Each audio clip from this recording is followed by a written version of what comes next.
ലഡാക്കുമായി ബന്ധപ്പെട്ട പുതിയ റിപ്പോർട്ടുകൾ ഇപ്പോൾ പുറത്തു വരികയാണ്.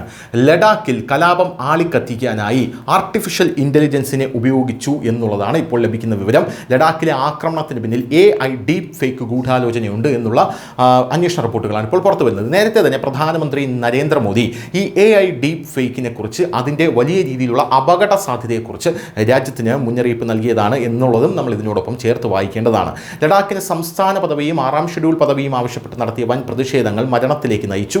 ലേയിൽ 4 പേർ കൊല്ലപ്പെടുകയും 90ഓളം പേർക്ക് പരിക്കേൽക്കുകയും ചെയ്തു. ആക്രമണത്തിൽ ആക്കം കൂട്ടുന്നതിനായി വ്യാജ AI സൃഷ്ടിച്ച് ഡീപ് ഫേക്ക് വീഡിയോകൾ സോഷ്യൽ മീഡിയയിൽ പ്രചരിപ്പിച്ചതായിട്ടാണ് ഇപ്പോൾ അന്വേഷണത്തിൽ കണ്ടെത്തിയിരിക്കുന്നത്. കേന്ദ്രഭരണ പ്രദേശത്തെ പൊതുജനങ്ങളെ തെറ്റിദ്ധരിപ്പിക്കുന്നതിനായി ലഡാക്ക് DGP SD സിംഗ് ജംഗ്വാളിൻ്റെയും ലേയിലെ അഡീഷണൽ ഡെപ്യൂട്ടി കമ്മീഷണറായിട്ടുള്ള ADCയുടെയും കൃത്രിമമായി നിർമ്മിച്ച വീഡിയോകൾ ഉപയോഗിക്കാനുള്ള ആസൂത്രിത ശ്രമമാണിതെന്ന് ഉദ്യോഗസ്ഥർ പറഞ്ഞു. FIR ഫയൽ ചെയ്തിട്ടുണ്ട്. ഗൂഢാലോചനയ്ക്ക് പിന്നിലുള്ളവർ കർശന നടപടി നേരിടേണ്ടി വരുമെന്ന് ലഡാക്ക് ഭരണകൂടം നിലവിൽ മുന്നറിയിപ്പ് നൽകുകയാണ്. ഇപ്പോഴിതാ വരുന്ന മറ്റ് റിപ്പോർട്ടുകൾ അനുസരിച്ച് ആക്രമണ പ്രതിഷേധങ്ങളെക്കുറിച്ചുള്ള അന്വേഷണം തുടരുന്നതിനിടെ കാലാവസ്ഥാ പ്രവർത്തകൻ സോനം വാങ്ചുക്ക് സ്ഥാപിച്ച ഹിമാലയൻ ഇൻസ്റ്റിറ്റ്യൂട്ട് ഓഫ് ഓൾട്ടർനേറ്റീവ്സ് ലഡാക്കിലേക്ക് ഭരണകൂടം ശ്രദ്ധ കേന്ദ്രീകരിച്ചിരിക്കുകയാണ്.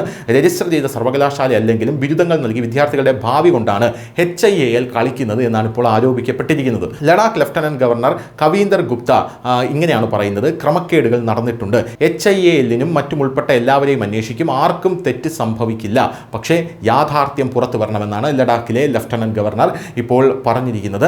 റിപ്പബ്ലിക് TVക്ക് കൊടുത്ത ബൈറ്റിലാണ് അദ്ദേഹം ഈ കാര്യം പറയുന്നത്.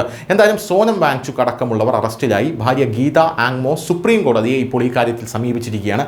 അപ്പോഴാണ് ഇത്തരത്തിലുള്ള പുതിയ ഗൂഢാലോചനയുടെ വാർത്തകളും പുറത്തു വരുന്നത്. News desk news India Malayalam.